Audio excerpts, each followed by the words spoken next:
أهلا بيكم في الحلقة السادسة من سلسلة أدوية الأورام. النهاردة هنتكلم عن سلاح فتاك، الدوسيتاكسين. قبل أي حاجة ما تنسوش اللايك والشير والمتابعة عشان توصلكوا كل حلقة جديدة. في حربنا ضد السرطان، إيه هي أقوى الأسلحة اللي في إيدينا؟ واحد من أهم الأسلحة دي هو الدوسيتاكسل، أو زي ما بنعرفه باسم تاكسوتير. ده سلاح ذكي جدا بيشل الهيكل الداخلي للخلايا السرطانية عشان يمنعها من الانقسام. طب السلاح ده بيضرب فين بالظبط؟ إيه هي أهدافه الأساسية؟ بيركز ضرباته بشكل أساسي على سرطان الثدي وكمان سرطان البروستاتا المتقدم. وزي أي هجوم لازم خطة، والخطة هنا بتبدأ بجرعة محسوبة بالملي.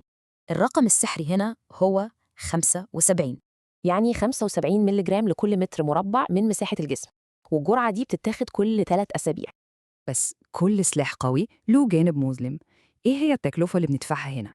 أول حاجة وأشهرها هي تساقط الشعر، وده بيكون مؤقت في معظم الحالات. والأخطر من كده هو انخفاض المناعة، يعني الجسم بيكون أضعف قدام أي عدوى. وهنا لازم نقف ونقول كل الكلام ده للتوعية بس، أي علاج لازم يكون تحت إشراف دكتور متخصص. لو الشرح عجبكم ما تنسوش تدعمونا باللايك والشير والمتابعة. وهنا بنسأل نفسنا، إزاي العلم بيقدر يوازن بين قوة السلاح ده وتمنه في معركة الحياة؟